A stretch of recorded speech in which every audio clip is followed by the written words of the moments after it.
and hospitalization, and thereby denying him an adequate opportunity to personally defend himself. Further, the petitioner's alleged bias and conflict of interest arising from participation of Governor James Orengo, Senior Counsel, and Honorable Otieno Amolo, Senior Counsel, in the Senate proceedings, stating that their roles compromise the fairness and impartiality of the impeachment process. The petitioners maintained that the impeachment proceedings before both houses of Parliament were characterized by constitutional violations, procedural inconsistencies, and disregard for due process. The petitioners also challenged the subsequent nomination and approval of His Excellency Kindiki as Deputy President, contending that the nomination was tainted by the same constitutional and procedural violations that affected the impeachment process and was therefore null and void. As such, sought the following prayers: a declaration that the grounds of impeachment laid in the special motion dated 24th of September 2024 did not meet the constitutional and legal threshold for impeachment of a deputy president.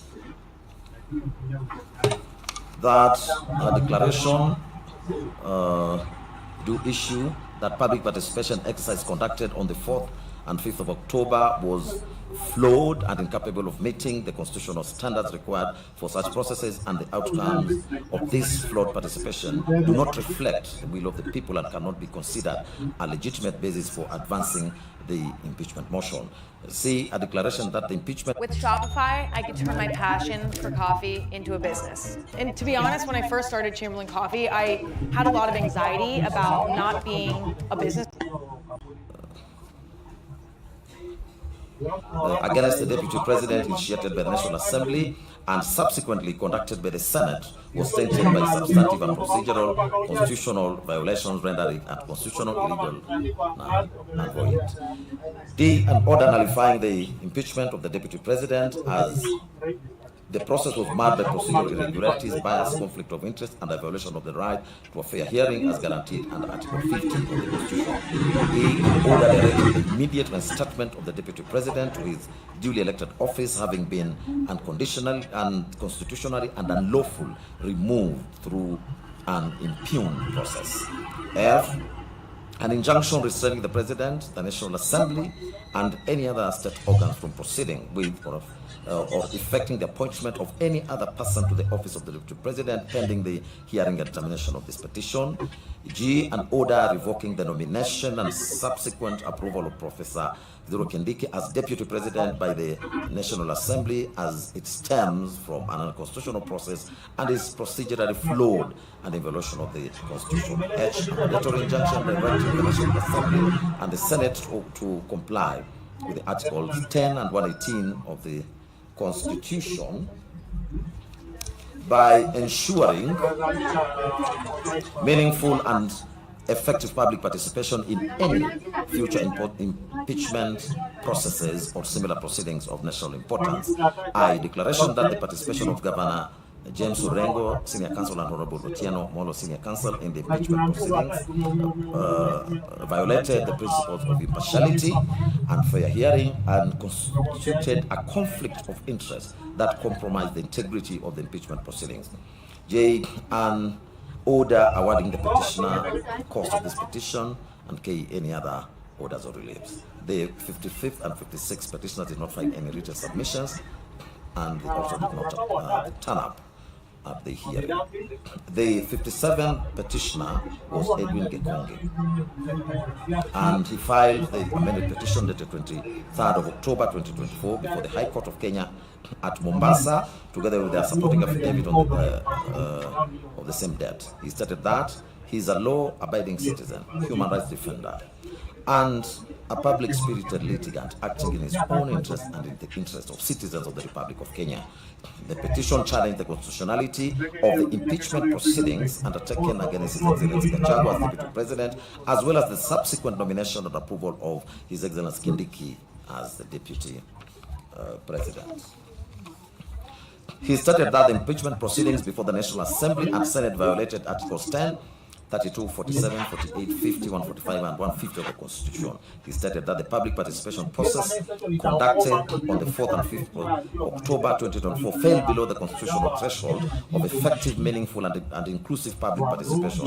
The petitioner asserted that the notice period for the public participation exercise was too short, that the exercise was limited to county officers instead of constituency level, and that the extension of the exercise to 5th of October 2024 was ineffective because the notice was issued on the very day of participation and coincided with a Sabbath day of worship for the Seventh-day Adventists, thereby excluding members of the faith from meaningful participation. He further alleged that the exercise was marked by confusion, violence, inadequate information, early closure of centers, and generally low participation, thus violating Articles 10 and 118 of the Constitution.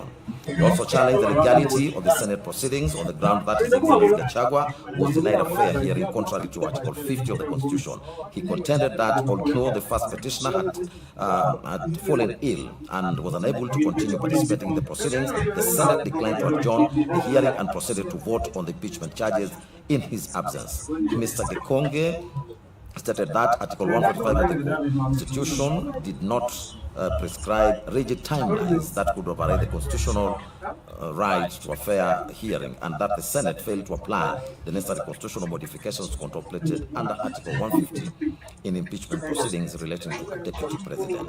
He further maintained that the evidence presented before the Senate did not attain the constitutional threshold required to establish gross violation of the Constitution, gross misconduct, and serious reasons to believe that His Excellency Gachagua has committed crimes under national law. Mr. Gachagua also challenged the legality and constitutionality of the nomination and approval of His Excellency Kindiki as Deputy President, stating that the constitutional timelines under Article 149 contemplated meaningful public participation and adequate vetting before approval of a Deputy President nominee. He contended that His Excellency Kindiki remained a state officer serving as Cabinet Secretary at the time of nomination and had not formally resigned, thereby rendering him constitutionally disqualified under Article 137 and Sections 23 and 24 of the Elections Act. The petitioner further challenged the role of IEBC, contending that the commission was not properly constituted and therefore incapable of lawfully confirming the qualifications of the nominee. Mr. Gachagua sought the following orders. A declaration that the modalities put in place by the first respondent in respect of the public participation forums that were scheduled for the 4th and 5th October 2024 regarding the special motion fell below the threshold of a proper, effective, and meaningful public participation as envisaged under Article 10 of the Constitution. B, a declaration that the public participation process on the 5th of October 2024 was unconstitutional for failure to provide sufficient notice and in violation of the freedom of religion under Article 30. Under Article 32. C, a declaration that the impeachment process against the first interested party undertaken by the first and the second respondents was unconstitutional and did not meet the requirements set under Articles 145 and 150 of the Constitution of Kenya. D, a declaration that the impeachment process as against the first interested party undertaken by the first and the third respondents was unconstitutional as it violated Article 50 of the Constitution of Kenya in terms of providing a fair hearing. E, a declaration that the impeachment proceedings of the first interested party taken by the first and third respondent was unconstitutional, void for failing to meet the evidential threshold of the impeachment of a deputy president under Article 150, Sub-Article 1B. F, a declaration that the nomination of Abraham Kithure Kindiki by the President of Kenya is unconstitutional, null and void, and in contravention of Article 137(1) of the Constitution. G, a declaration that the approval of the nomination of Abraham Kithure Kindiki by the National Assembly is unconstitutional for failure to comply with Articles 10 and 118 of the Constitution. H, a declaration that the approval of the nomination of a deputy president by the National Assembly under Article 149 of the Constitution must include public participation in every constituency. I, a declaration that the approval and nomination of Abraham Kithure Kindiki by the National Assembly is constitutional, as Abraham Kithure Kindiki had not resigned as a state officer. J, a declaration that the independent, that IEBC, at the time of nomination of Abraham Kithure Kindiki, was not properly constituted to approve or confirm the qualification of Abraham Kithure Kindiki under Article 137(1) of the Constitution. K, a declaration that IEBC had violated Article 149 of the Constitution by confirming that Abraham Kindiki was qualified to stand as a member of Parliament as per Article 137(1) of the Constitution. L, any other orders as the court may deem just. Mr. Gikonge likewise did not file any submissions. In respect of the 50th, the 52nd and the 53rd petitioners, that is John Njomo, Clarence Edoso, and Wanjiri Mwangi, their petitions were withdrawn from the consolidated proceedings on the 7th November 2024, as well as on the 16th of May 2025. On the 7th interested parties case and submission, that is Kituo cha Sheria, it appeared as the 7th interested party in these proceedings and filed a replying affidavit sworn on the 15th of April 2026 by Dr. Wambua Kituku, who is its executive director, as well as written submissions of even that. Kituo identified 4 issues for court's determination, being whether the National Assembly process met the constitutional threshold for meaningful public participation and Articles 110 and 118 of the Constitution. Secondly, whether impeachment proceedings were quasi-judicial to the extent that they met constitutional and statutory procedural fairness standards. Thirdly, whether the court could review the procedural regularity of impeachment proceedings consistently with the doctrine of separation of powers, and lastly, whether the refusal to adjourn and the decision to proceed with in absentia violated the first respondent's petitioner's right to fair administrative action and fair hearing under Articles 10, 27, 28, 47, and 50 of the Constitution. Kituo cha Sheria averred that Article 118 of the Constitution mandated Parliament to facilitate public participation and involvement in legislation and all other business of the Assembly and its committees. They further argued that the removal of a deputy president from office was one of the most significant constitutional functions assigned to the National Assembly and the Senate, and directly affected the sovereign will of the people. It was their understanding that public participation in such a constitutional process had to be both quantitative to mean that a sufficient number of citizens had to be reached and accorded an opportunity to participate, and qualitative to mean that the participation had to be meaningful and capable of influencing the decision-making process. Kituo further averred that the one-day public participation notice given by the Speaker of National Assembly and the National Assembly itself was inadequate to reach a substantial portion of the Kenyan population, particularly ordinary citizens who relied on accessible and localized communication channels. They deposed that the said notice did not necessarily reasonably reach rural communities, citizens without access to national media, citizens relying on vernacular radio stations, and those who depended on local public fora for information. It stated that National Assembly reduced 290 potential local hearings to only 47 hubs for public. You should switch to 1-800-CONTACTS because it's super easy. So cheap. I saved shipping costs. I saved doctor office visit fees. It was cheaper on 1-800-CONTACTS. Gatundu, Nakuru SK Show, and Tomorrow College. They are drastically limiting accessibility and diluting representation. Kituo cha Sheria averred that the National Assembly and the Senate did not take adequate steps to ensure that sufficient citizens were made aware of the intended impeachment process. In particular, had failed to disseminate information through churches, mosques, temples, public barazas, community meetings, vernacular radio stations, and county-level public participation forums. They further averred that the alleged public participation conducted by the National Assembly and the Senate lacked adequate structures for public engagement, including ICT-based platforms for the submission of views, decentralized citizens forums, structured mechanisms for receiving memoranda from citizens across counties, and organized town hall meetings. As a result, members of public were largely reduced to observers of the proceedings rather than participants in the process. They deposed that in the impeachment proceedings conducted by the Senate, by the Speaker of the Senate and the Senate on the 16th and 17th of October, His Excellency Gachagua was denied an opportunity to appear and be heard, to be present when being tried, and to challenge the evidence.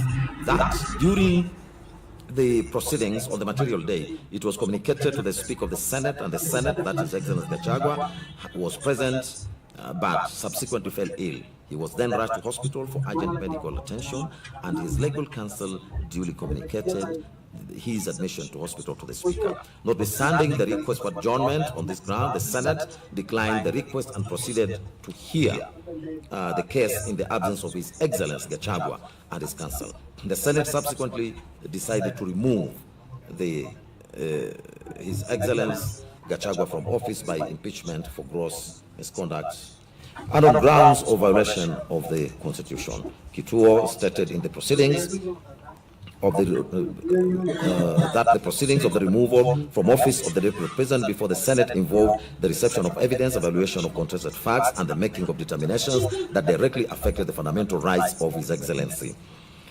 Those proceedings, therefore, ought to have been procedurally fair and to have accorded him an opportunity to be present during the trial, to be cross-examined, to be re-examined, and to fully clarify any allegations made. However, the Senate, in disregard of the quasi-judicial nature of the proceedings, reached its determination without affording His Excellency those rights. Kituo cha Sheria contended that declining an adjournment request when His Excellency suffered severe and involuntary pain constituting a medical emergency was inhumane and unreasonable. They further averred that the one-day public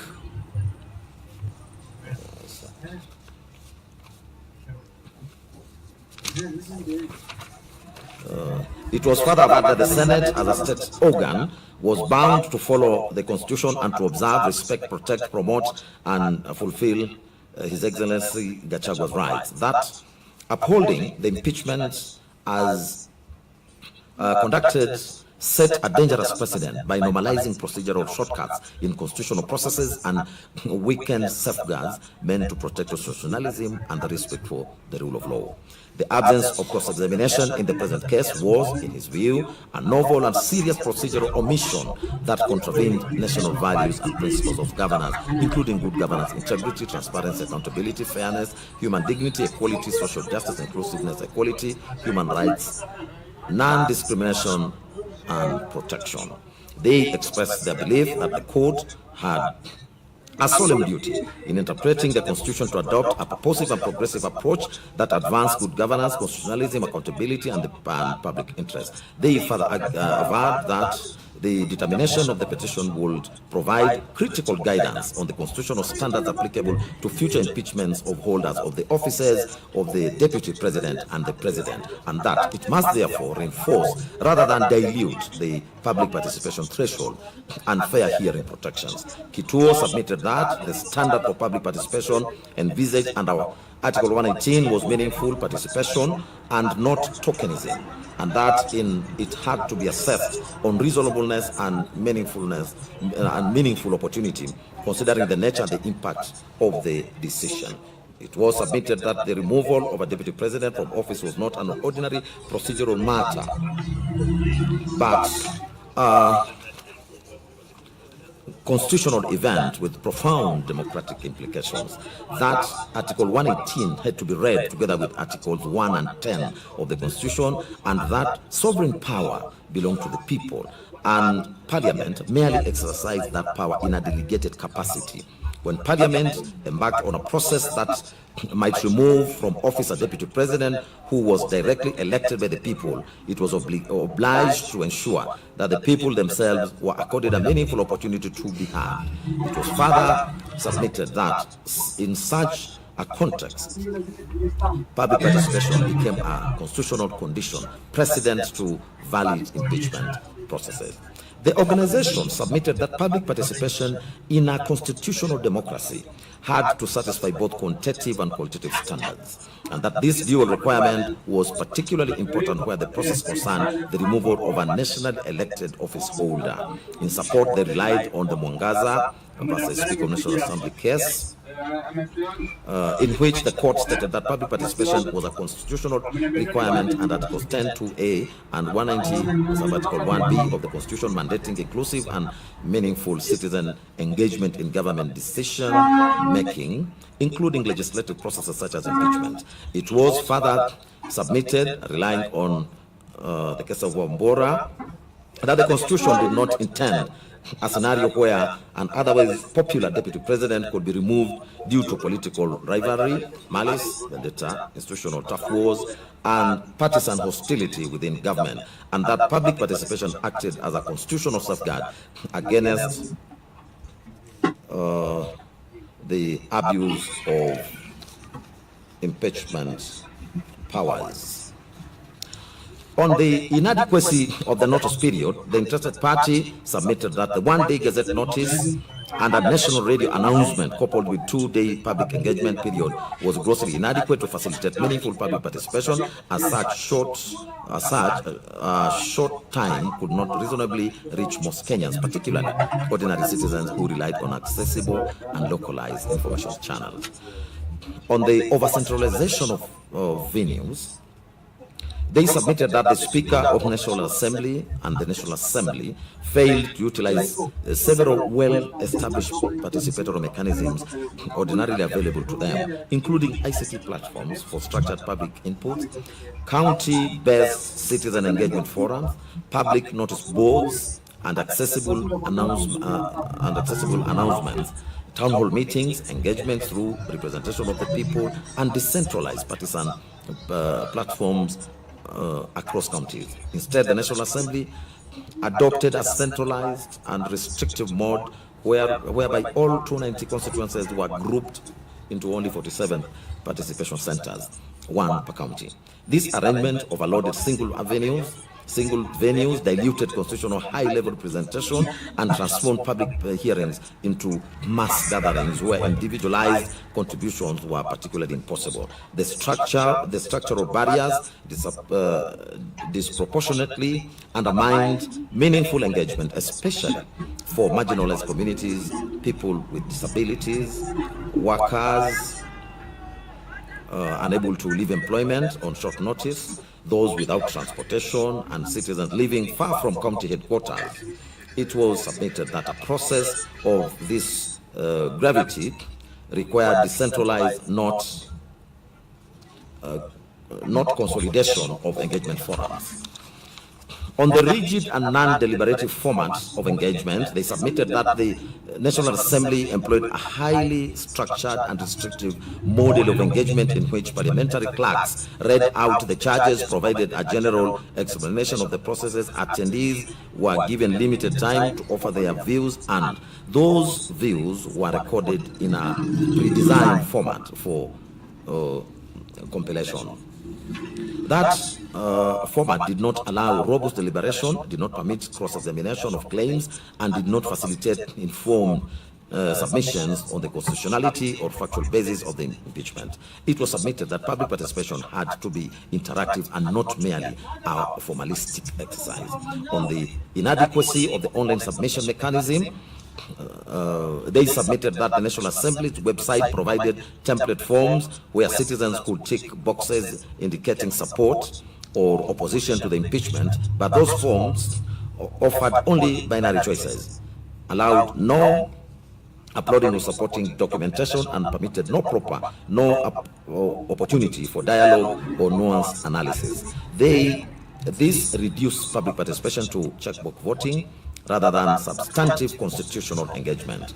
They acknowledged in their submissions that the standard required was not perfection but reasonableness. However, reasonableness is a matter of this magnitude required the Speaker of the National Assembly and the National Assembly to have actively mobilize public awareness through non-public convergency points such as churches, mosques, temples, public barazas, national radio stations, vernacular broadcasting stations, and other accessible civil forums. The failure to which those avenues significantly restricted the reach of the notice and consequently diminished participation. The process was submitted to have been conducted on an extremely short notice, centralized into two venues, and structured in a rigid and non-deliberative manner, and procedurally shallow through form-based engagements, all of which demonstrated a failure to meet constitutional standards and called into question the validity of the impeachment of His Excellency Gachagua. It was further submitted that the removal of the Deputy President from office was not merely an internal matter of Parliament, but a matter of national constitutional significance affecting the democratic will of the electorate, the integrity of the executive structure, the political stability of the Republic of Kenya, and the sovereignty of the people, and that accordingly the electorate had to be accorded an opportunity to participate in a process that sought to overturn their democratic choice. Kituo cha Sheria submitted that even where Parliament acted within its constitutional mandate,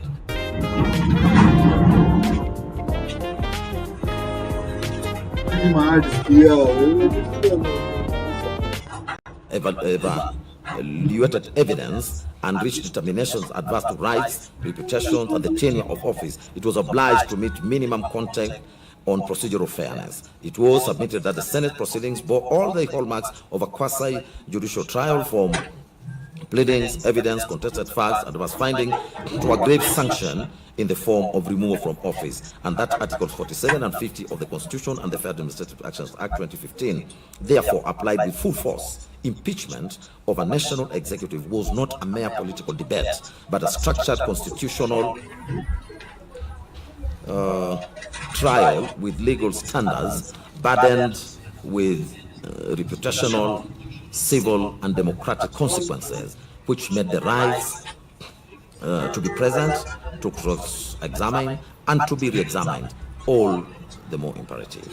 It was submitted that Article 50, read together with Article 25C of the Constitution, and that scored that fair trial rights were non-derogable in substance, relying on Stephen Odede versus Court Marshall, in which the court confirmed that the right of fair hearing and right and fair trial ought not to be unduly impeded, and that a trial body had to be circumspect in purporting to limit and take away such crucial rights, since Article 25C specifically provided that there was never to be any derogation from the right of fair hearing. It was further submitted that while impeachment was sui generis, the logic of adversarial testing of allegations applied with equal, if not greater force. His Excellency Gachagua fell ill, was admitted for urgent medical care, and his counsel sought an adjournment, which was refused. The Senate proceeded in absentia without counsel, received and assessed evidence, and removed him from office, thereby extinguishing his ability to be present, to be cross-examined, and to be re-examined, and to participate meaningfully. It was submitted that a fair process entailed reasonable accommodation, including adjournment, where good cause was shown and no prejudice would be suffered that could not be compensated by way of cost or by way of time. Kituo cha Sheria relied on Githiga and 5 others as a security factory company limited, in which the Supreme Court confirmed that the right to a fair trial indicated that the right of fair hearing indicated that an individual shall not be penalized by a decision affecting his rights or legitimate expectation unless he had been given prior notice of the case against him, a fair opportunity to answer, and the opportunity to present his case. It was submitted that this was precisely what was not accorded to His Excellency Gachagua. It was further submitted that if the Senate could adjourn an entire sitting over quorum issues as per Standing Order 40, then refusing to adjourn to accommodate a hospitalist party where fairness and due process rights were under Article 47 and 50 were at stake was unreasonable, disproportionate, and constitutionally infirm. They argued that the right to be heard required a real and effective opportunity to participate, not a mere formality, and included the right to attend and to answer the case one fifth, as well as the right to correct and contradict the allegations made against one. Further, that an adjournment was a recognized incident of a fair hearing where unavoidable circumstances prevented attendance or effective participation, and accordingly the denial of a reasonable adjournment amounted to a denial of the right to be heard. The Senate could have proceeded in His Excellency Gachagua's absence if his conduct had made it impossible to continue the hearing, or if after due notice his notice was unjustified. In the present case, they submitted that that absence was explained as a medical emergency, and counsel had sought an adjournment. Proceeding to receive and evaluate adverse material in those circumstances, His Excellency Gachagua's ability to participate meaningfully was impugned. It was further submitted that in impeachment, the public interest was best served by accuracy and fairness, not speed for its own sake, and that where adverse oral evidence was received and weighed, cross-examination was then crucial for testing credibility, the denial of which hollowed out fairness and tainted the decision.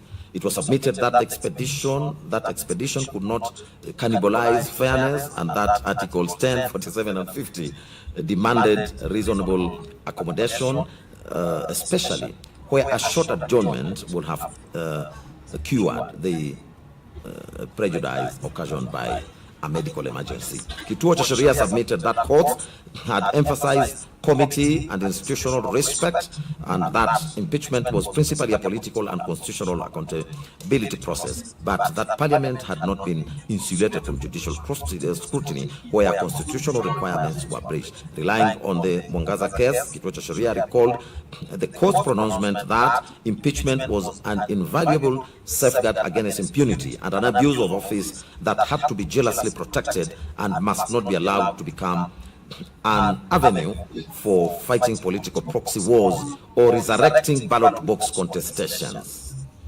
The court further stated that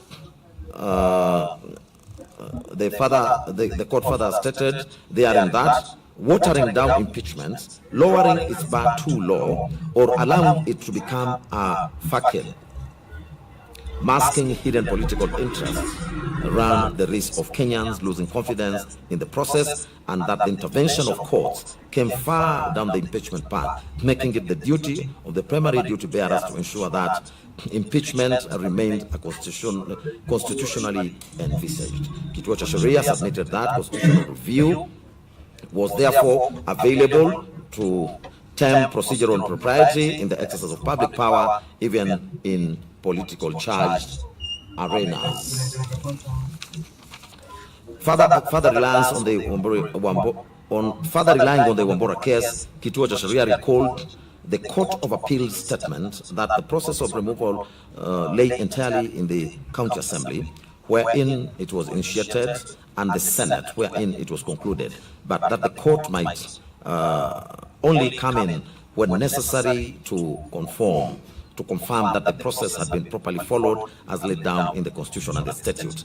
Accordingly, they submitted that the question before the court was not how the Senate should have voted, but whether it had obeyed the Constitution in getting there. It was submitted that Article 10 of the Constitution bound all state organs whenever they applied or interpreted the Constitution or enacted, applied or interpreted any law or made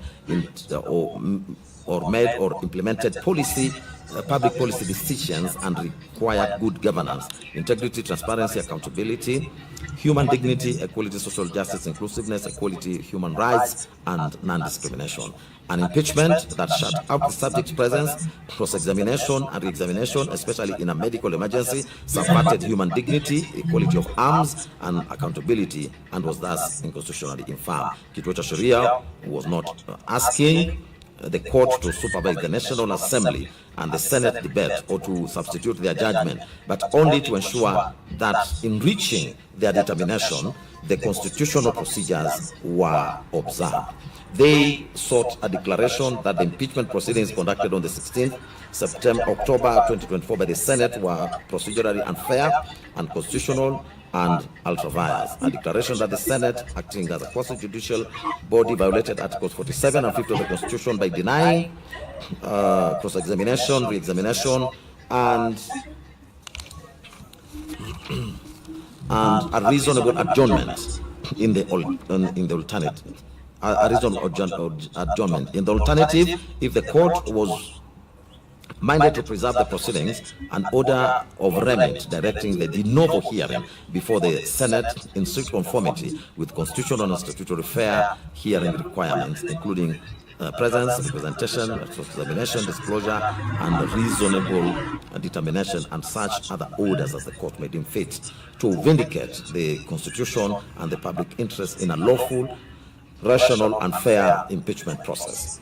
Kituo cha Sheria concluded its submissions by urging the Constitution that the Constitution erected procedural safeguards precisely because impeachment was a constitutional earthquake, where the Senate refused short adjournment despite its excellent Gachagua's hospitalization, proceeded in absentia, and delivered the ultimate sanction without the presence, cross-examination, and re-examination of the accused. The process failed the constitutional test. It was submitted that this court ought to intervene not to rewrite politics, but to enforce procedure, and in so doing, preserve Kenya's commitment to the rule of law, constitutionality, accountability, and human dignity. We'll now proceed to responses and submissions to the consolidated petitions. We'll start with the second and the seventh respondents' cases. The National Assembly and the clerk to the National Assembly were the second and the seventh respondent in the consolidated petitions. They jointly responded to the petitions through replying affidavits sworn by its clerk, Samuel Joroge, on the 9th of October 2024 and the 21st of October 2024, and the grounds of opposition dated 4th of October 2024. They asserted that the impeachment process was entirely constitutional, lawful, and procedural fair, and that all actions were taken all actions taken complied with Articles 145, 150, and 118 of the Constitution, as well as the National Assembly Standing Order, as well as the court directives. They further posited that the impeachment of the Deputy President followed Article 150, Sub-Article 2 of the Constitution, which applies Articles 144 and 145 of the for the President with necessary modification, and that Standing Order 65-2 of the National Assembly explicitly states right tool for each task. That upon being served with a court order on the 3rd of October 2024, they extended public participation to the constituency level until 5th of October 2025, and that a public participation report was published. They asserted that the process was real and not illusory, that public participation was not part of the Deputy President defense, as it was meant to gather general public views to inform the Assembly, and that holding it first preserved the integrity and the independence of public input preventing it from being influenced by the Deputy President's defense or parliamentary debate. The respondents maintained that the Deputy President still received his full right to be heard during the debate on the 8th of October 2024, where he appeared in person with his legal team. The respondents further claimed that one of the petitioners, Honorable Jane Maina, closed her Kirinyaga County Women Representative Office during public participation exercise, despite parliamentary officers being deployed there. Further, they reliably learned that the closure was directed by the woman representative herself, since she was vehemently opposed to the impeachment. The respondents averred that she cannot then benefit from her own actions that obstructed the public participation exercise. The respondents deposed further that after debate on the 8th of October 2024, the motion was put to a vote and 282 members voted in support of the impeachment and 44 voted against, which exceeded the required two-thirds majority under Article 145(2) of the Constitution. That on the 9th of October 2024, the Speaker of the National Assembly formally notified the Speaker of the Senate of the resolution by transmittal.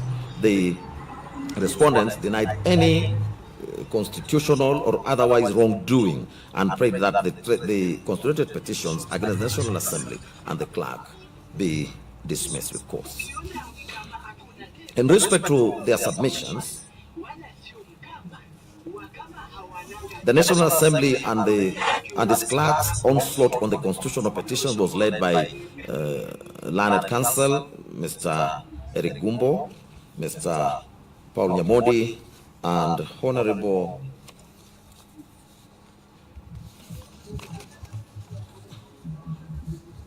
Gitonga Murugara. They identify the following issues for this court's determination. A. What is the extent of this court's jurisdiction to hear and determine the constituted petitions relating to the impeachment of His Excellency Gachagua? B.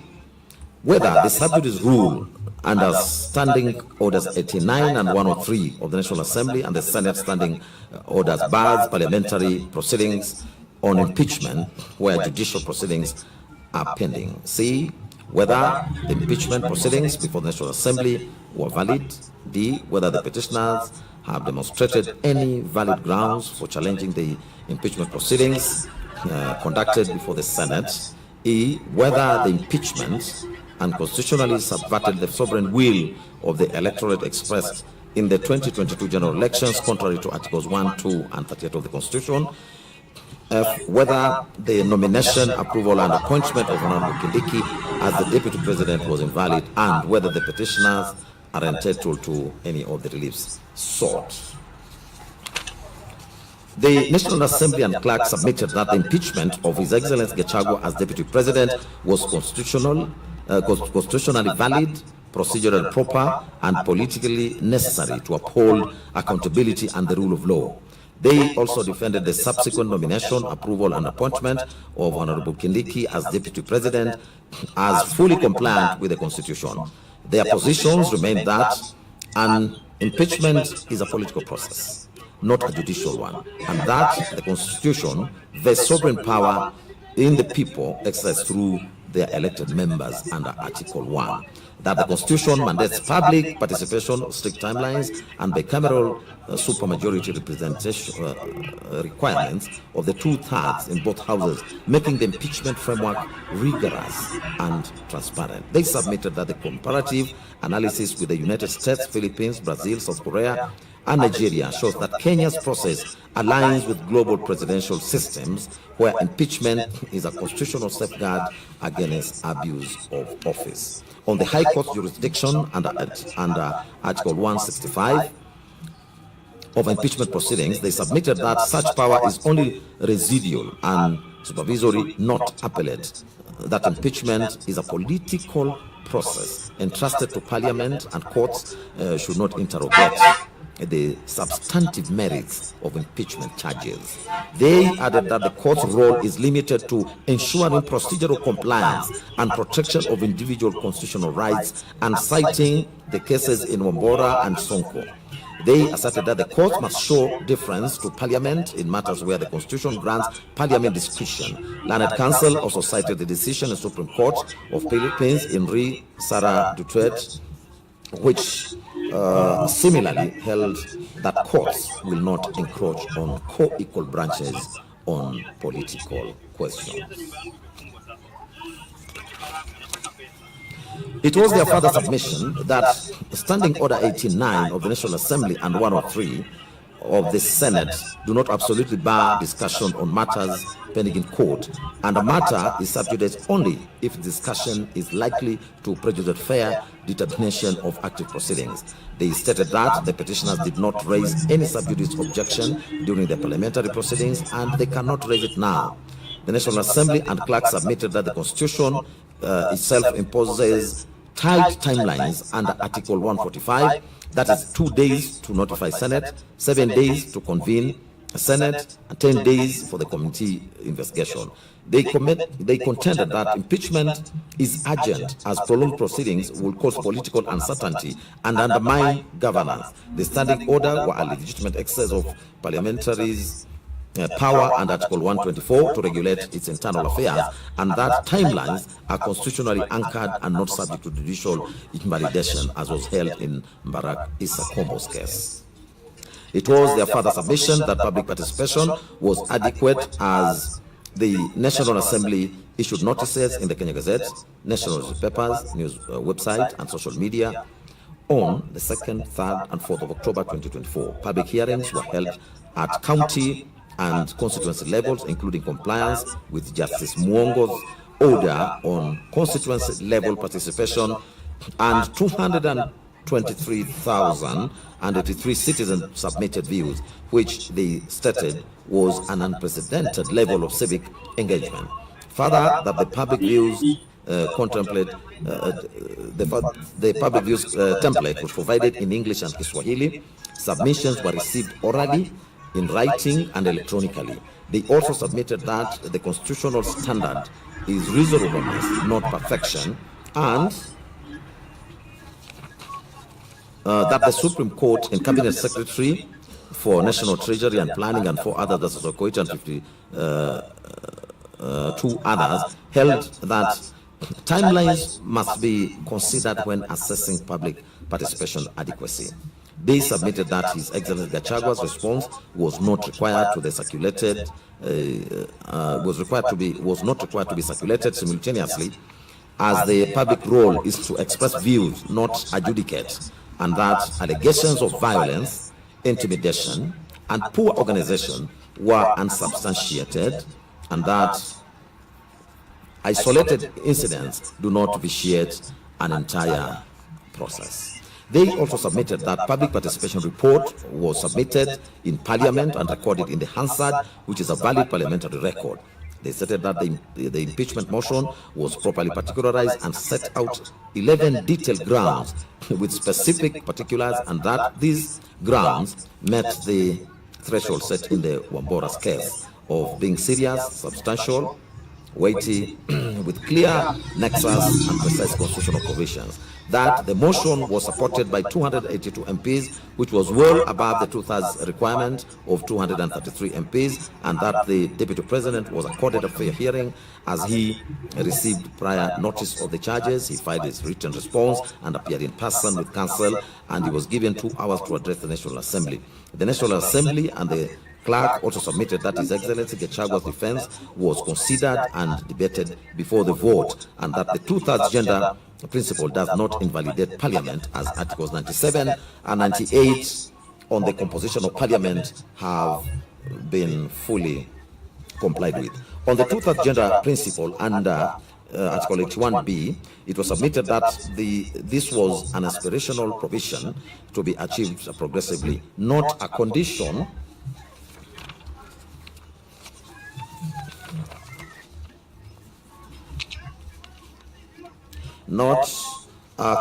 precedent to Parliament's validity, and that Article 261 provides a mechanism for addressing legislative delays, and that no advice from the Chief Justice or action by the President has occurred to dissolve Parliament. They contended that accepting the petitioner's argument would void all legislation and action since 2013 and will be an absurd and constitutionally impermissible outcome. On the allegation of bias against the Deputy Speaker, they submitted that allegations were unproven, and further that the Deputy Speaker only performed administrative and procedural functions and that she did not vote. Further, no recusal motion was raised during the proceedings. They stated that the test for bias is objective, as stated in the Supreme Court in Rawal, and work today is broken. We're all working in too many disconnected apps, and it's killing team productivity. But for the first time, added their voice to the position that the Senate handled the impeachment hearings by hearing the charges in plenary, since Article 145, Subarticle 3A mandates the Senate convene and hear such charges. That Article 145, Subarticle 3B uses the word may, and therefore the appointment of special committee was discretionary and not mandatory, and the semicolon and in Article 145, Subarticle 3 do not convert the discretionary power into a mandatory obligation. They reiterated that the Senate motion to appoint a special committee on the 9th of October failed as it was not seconded, and the Senate then properly proceeded in plenary. They relied on the Supreme Court court and Sonko case that confirmed that for governors, the Senate may proceed